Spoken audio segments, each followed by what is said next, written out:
یہاں قرآن نے جو کہا، میں نے جو آیت پڑھی تھی کہ فَلْيَحْذَرِ الَّذِينَ يُخَالِفُونَ عَنْ أَمْرِهِ أَن تُصِيبَهُمْ فِتْنَةٌ، کہ اللہ کے نبی صلی اللہ علیہ وسلم کے سنت کی، آپ کے طریقے کی کوئی مخالفت کرتا ہے تو ڈر ہے کہ اس کو فتنہ نہ لاحق ہو جائے یا عذاب علیم نہ آ جائے۔ آج ہی میں بخاری شریف پڑھا رہا تھا تو اس میں اسبال ازار کا مسئلہ تھا، کتاب اللباس میں۔ کپڑا سنت کے مطابق کہاں تک پہننا چاہیے، یا سروال پاجامہ سنت کے مطابق ہمیں اور آپ کو کہاں تک رکھنا چاہیے۔ آج دیکھیے فیشن کا دور چل رہا ہے۔ صحابہ کا فیشن کیا تھا؟ نبی کی سنت۔ صحابہ کی لائف سٹائل کیا تھی؟ پیارے نبی صلی اللہ علیہ وسلم کی لائف سٹائل۔ صحابہ کی زندگی کا طریقہ کیا تھا؟ اللہ کے نبی صلی اللہ علیہ وسلم کا کپڑا، آپ کا دسترخوان، آپ کے بال، آپ کی زبان، آپ کا کردار، آپ کی گفتگو، آپ کی مجلس، آپ کا اٹھنا اور بیٹھنا، آپ کا رونا، آپ کا سونا، آپ کا جاگنا، جیسے پیارے نبی صلی اللہ علیہ وسلم کرتے تھے ویسے صحابہ کرام کرتے تھے۔ یہی سنت ہے، یہی لائف سٹائل ہے مسلمان کی، یہی مسلمان کی زندگی میں سب سے بڑا فیشن ہے۔ اسی لیے اللہ رب العالمین نے کہا کہ خذوا زینتکم عند کل مسجد، جب مسجد میں جاؤ تو فیشن اختیار کر کے جاؤ۔ زینت تو فیشن سے مراد کیا ہے؟ فیشن سے مراد کیا ہے؟ نبی کی سنت۔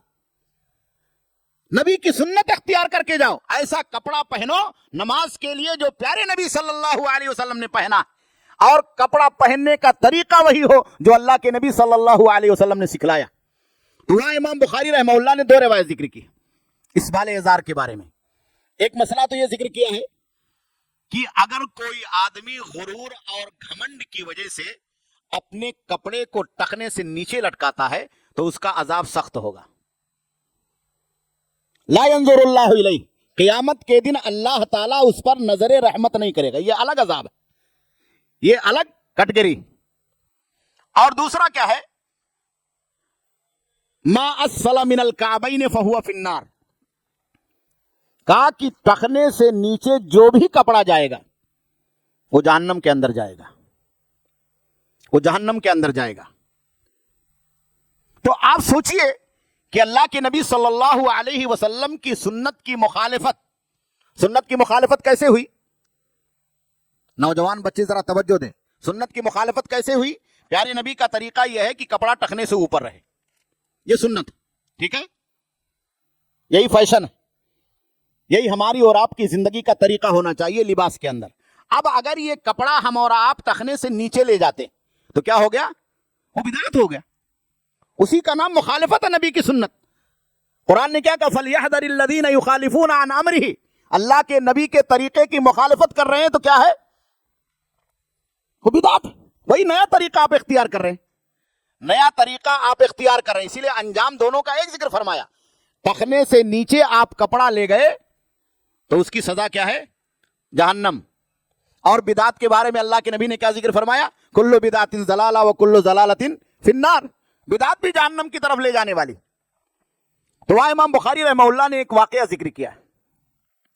دیکھیں سنت کی مخالفت میں یہاں قرآن مجید میں کیا ہے کہ ہو سکتا ہے آدمی اگر سنت چھوڑے تو فتنے کا شکار ہو جائے یا اسے عذاب علیم آ جائے، عذاب علیم آ جائے۔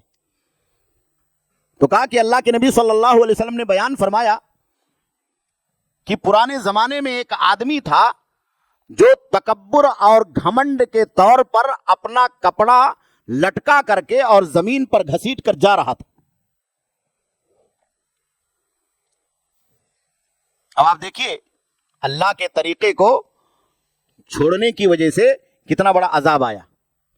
کہا اذ خسف بھی، اللہ رب العالمین کو یہ طریقہ اس کا پسند نہیں آیا، تکبر سے کپڑے کو گھسیٹنا اور زمین پر لٹکا کر کے چلنا کہ میرے جیسا کوئی نہیں ہے، میرے کپڑے جیسا کسی کا کپڑا نہیں ہے، میں جیسا چاہوں اپنے کپڑے کو اپنے طریقے اور اپنے سوچ اور اپنی فکر اور اپنے عقل کے مطابق پہنوں۔ تو کہا کہ اللہ کا عذاب آیا اور اس کو اللہ رب العالمین نے زمین میں دھسا دیا۔ فَهُوَ يَتَجَلْجَلُ بِهِ إِلَى يَوْمِ الْقِيَامَةِ، تو وہ ایسے ہی قیامت تک سزا پاتا رہے گا، زمین میں دھستا رہے گا۔ اب دیکھیے اللہ کا عذاب۔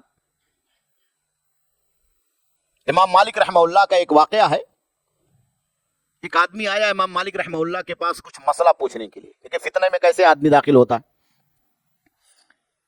جو لوگ حج اور عمرے پہ جاتے ہیں یا بچے بھی ویڈیو دیکھتے ہیں سب کو معلوم ہے کہ اگر آپ یہاں سے حج اور عمرے کے لیے جائیں تو اس کے لیے ایک میقات ہے، ایک جگہ مقرر ہے جہاں سے آپ کو حج اور عمرے کا لباس احرام پہن کر کے اس کی نیت کرنی، اس سے آگے آپ نہیں بڑھ سکتے. مدینہ آپ گئے اور مدینہ کے راستے سے آپ مکہ جا رہے ہیں تو اس کی میقات ہے ذوالحلیفہ.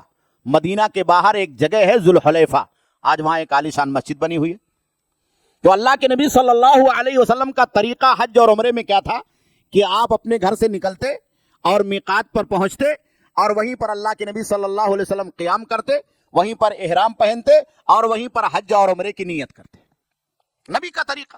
آپ نے گھر سے احرام نہیں پہنا، آپ نے مسجد سے احرام نہیں پہنا، آپ نے کسی اور جگہ سے احرام نہیں پہنا، مدینہ سے باہر نکل کر کے مقام ذوالحلیفہ سے پیارے نبی صلی اللہ علیہ وسلم نے احرام پہنا. امام مالک رحمہ اللہ کا زمانہ اللہ کے نبی صلی اللہ علیہ وسلم کے زمانے سے بہت قریب ہے. تو ایک آدمی آیا سوال پوچھنے کے لیے، اس کو محبت نبی سے بہت تھی. لیکن محبت یہ پیمانہ نہیں ہے. پیمانہ کیا ہے؟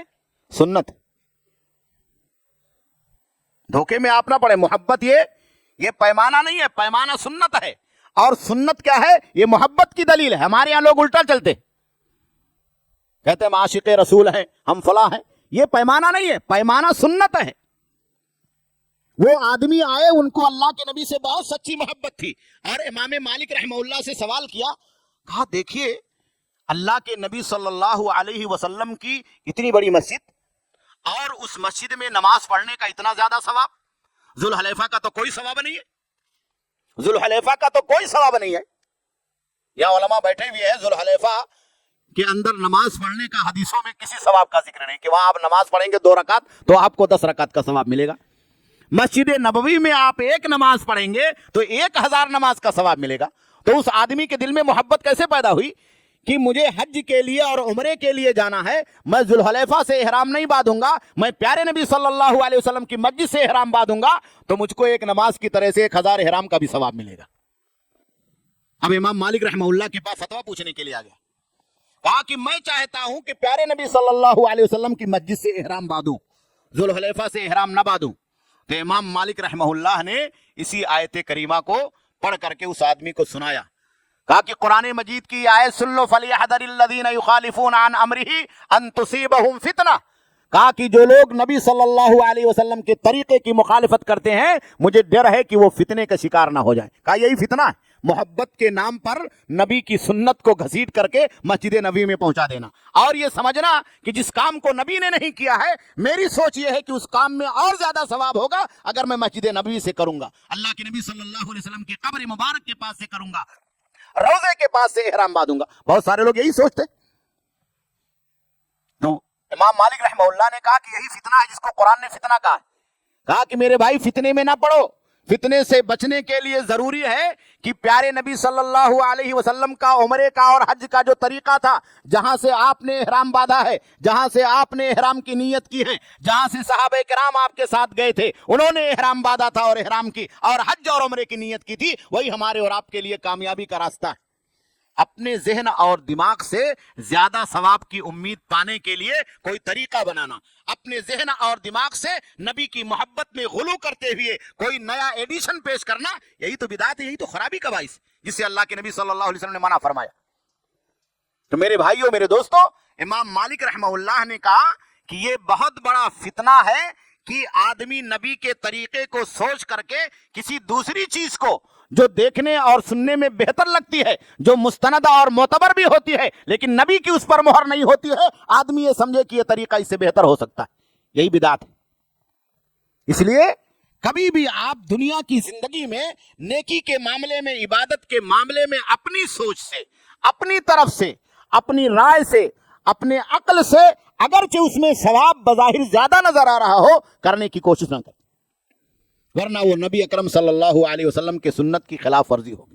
اسی لیے علماء نے بدعت کے سلسلے میں 4-5 باتوں کو خصوصی طور پر ذکر فرمایا کہ بدعت کون کون سے چیز میں ہوتی اور کہاں کہاں ہو سکتی.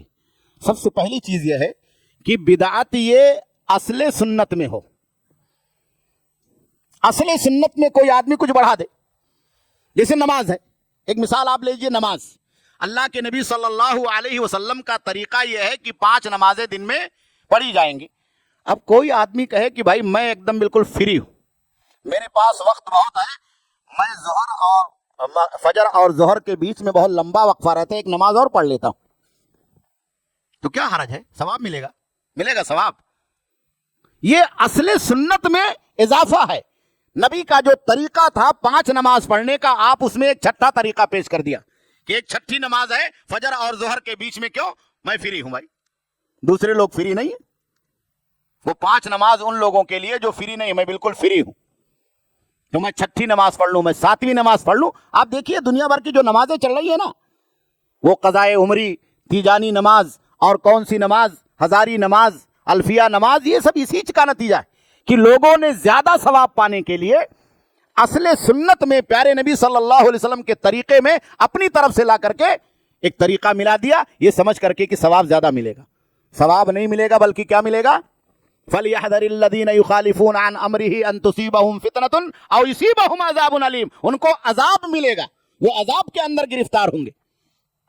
اور دوسری چیز یہ ہے کہ آدمی اصل میں کوئی چیز داخل نہ کرے، بلکہ اس کی کیفیت اور شکل میں کوئی چیز داخل کر دے۔ نماز کا طریقہ کیا ہے؟ وضو کا طریقہ کیا ہے؟ وہی طریقہ ہے جو اللہ کے نبی صلی اللہ علیہ وسلم نے سکھلایا۔ ہمیں وضو ایسے بنانا ہے جیسے پیارے نبی صلی اللہ علیہ وسلم کے صحابہ کرام نے اللہ کے نبی کو دیکھ کر کے حدیثوں کے اندر روایت کیا ہے۔ ہمیں نماز ایسے پڑھنی ہے جیسے پیارے نبی صلی اللہ علیہ وسلم کے صحابہ کرام نے اللہ کے نبی صلی اللہ علیہ وسلم کو دیکھ کر کے نماز پڑھی ہے۔ 2 رکعت کیسے پڑھنی ہے، 4 رکعت کیسے پڑھنی ہے، رکوع کیسے کرنا ہے، سجدہ کیسے کرنا ہے، اس کی کیفیت کو پیارے نبی صلی اللہ علیہ وسلم نے بیان فرما دیا۔ اب کوئی آدمی آتا ہے، اس کی کیفیت میں اپنی طرف سے کوئی اور چیز بڑھاتا ہے، رکوع کا ایک نیا طریقہ نکالتا ہے، سجدے کا ایک نیا طریقہ نکالتا ہے، ہاتھوں کے باندھنے کا ایک نیا طریقہ نکالتا ہے، دعائیں پڑھنے کا ایک نیا طریقہ نکالتا ہے، تحیات میں بیٹھنے کا ایک نیا طریقہ نکالتا ہے۔ تو یہ اصل سنت کے اندر اضافہ نہیں ہے، بلکہ اس کی کیفیت میں اضافہ، اس کی شکل میں اضافہ ہے۔ آپ نماز کی شکل بدل دیں جو نبی نے بتائی تھی، آپ وضو کا طریقہ بدل دیں۔ کوئی آدمی ایسا بھی آ سکتا ہے، بہت سارے مجنون قسم کے لوگ دنیا کے اندر پیدا ہوئے جو پیارے نبی صلی اللہ علیہ وسلم کی سنت کو نہیں مانتے، اس کو عقل کی کسوٹی پر رکھتے۔ تو ہو سکتا کوئی آدمی کہے کہ بھئی پہلے ہاتھوں کو دھونے کی ضرورت کیا ہے؟ ہم نے تو پان کھایا، ہم نے تو گوشت کھایا، ہم نے تو مٹن مچھی کھایا، پہلے منہ کو دھوتے، پہلے کلی کرتے، ہاتھ کو بعد میں دھوئیں گے۔ کوئی آدمی یہ کہتا ہے کہ چل کر کے آیا ہوں، گندگی پہلے پیر میں لگی ہے، ہاتھ میں تھوڑا لگی ہے، پہلے پیر کو میں دھوؤں گا، اس کے بعد ہاتھ کو دھوؤں گا۔ تو یہ شکل کو تبدیل کرنا، تو شکل کو تبدیل کرنا یہ بھی بدعت کے اندر داخل ہے۔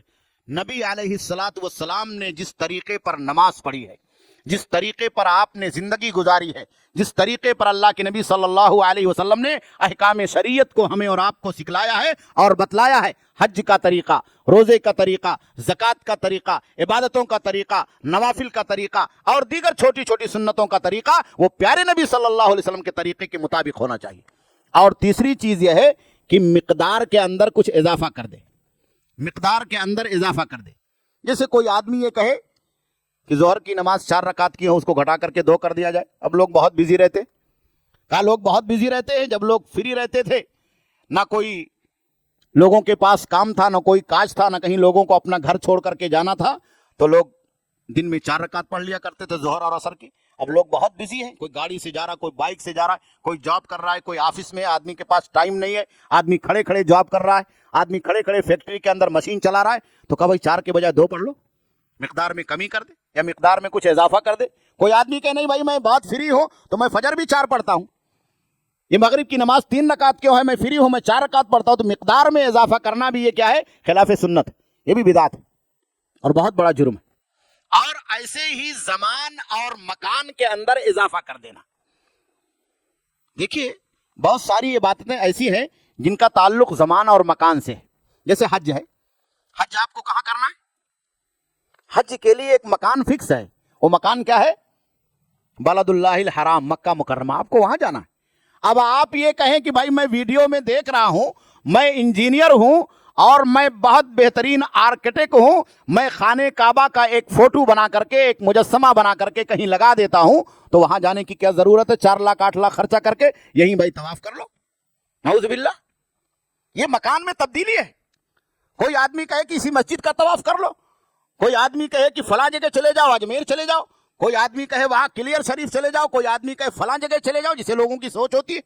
تو یہ مکان میں تبدیلی ہے۔ اگر آپ نے مکان بھی بدلا، جس مکان کو اللہ کے نبی نے کسی عبادت کے لیے مخصوص کیا، حج کے لیے اللہ کے نبی نے مکہ کو مخصوص کیا ہے، اور حج کے ارکان کو ادا کرنے کے لیے منی، عرفہ اور مزدلفہ کو مخصوص کیا ہے، اگر آپ یہ ارکان، فرائض اور سنن کسی دوسری جگہ ادا کرنا چاہتے ہیں تو یہ دین میں بدعت ہے، یہ نہیں چلنے والا ہے۔ زمان میں کیسے تبدیلی ہوتی؟ اللہ کے نبی صلی اللہ علیہ وسلم نے رمضان کا روزہ ایک مہینے کے ساتھ خاص کیا، ایک زمانے کے ساتھ۔ چاند نکلے گا، شوال، ذی قعدہ، ذی الحجہ، محرم، صفر، ربیع الاول، 11 مہینے ختم ہوتے ہوتے ایک مہینہ آتا ہے رمضان کا۔ تو اس زمان کے ساتھ اللہ کے نبی صلی اللہ علیہ وسلم نے روزے کو ایک مہینے کی جو عبادت ہے وہ رمضان کے مہینے کے ساتھ خاص کیا۔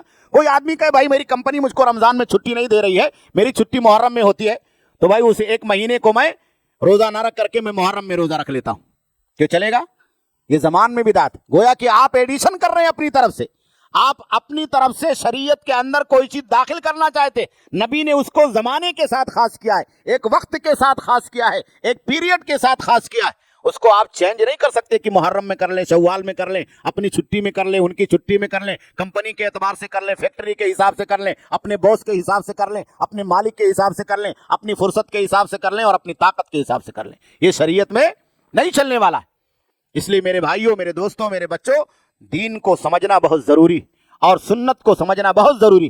بہت ساری چیزیں سنت کے خلاف ایک بونڈر کی شکل میں، ایک طوفان بلاخیز کی شکل میں آج لانچ کی جا رہی ہیں، اور ہم سمجھ نہیں پا رہے، ہماری عبادتوں کو بگاڑا جا رہا ہے، ہمارے عقیدے کو بگاڑا جا رہا ہے، ہمارے لباس کو بگاڑا جا رہا ہے، ہمارے لائف سٹائل کو بگاڑا جا رہا ہے، ہماری زبان کو بگاڑا جا رہا ہے، ہمارے کپڑوں کو بگاڑا جا رہا ہے، ہمارے بچوں کو بگاڑا جا رہا ہے، ہماری تہذیب اور ہماری کلچر کو بگاڑا جا رہا ہے، اس نام پر کہ یہ دنیا کے اندر نئی چیز ہے اور اس نئی چیز کو لینے میں کوئی حرج نہیں۔ میرے بھائیوں، اگر دنیا کی چیز ہے تو اس کو آپ لے لیں، لیکن اگر دین کی چیز ہے، اگر سنت کی چیز ہے، اگر شریعت کی چیز ہے، تو آپ اس کو قرآن کی کسوٹی پر اور پیارے نبی جناب محمد رسول اللہ صلی اللہ علیہ وسلم کی سنت کے ترازو میں تول لیں۔ اگر برابر فٹ آتا ہے، برابر وزن نکلتا ہے، ٹھیک ٹھاک پیمانہ اس کا نکلتا ہے، تو آپ اس کو لے لیں، اور اگر ٹھیک ٹھاک پیمانہ نہیں ہے تو وہ چاہے شکلاً بہتر ہو، چاہے وہ زمان اور مکان کے اعتبار سے آپ کو سہولیت دینے والی ہو، چاہے وہ اس دنیا کی زندگی میں آپ کو بہت سارا ثواب اور بہت ساری نیکیوں کی امید دلانے والی ہو، وہ سنت نہیں ہو سکتی ہے، وہ نبی کے طریقے کی خلاف ورزی ہی ہوگی۔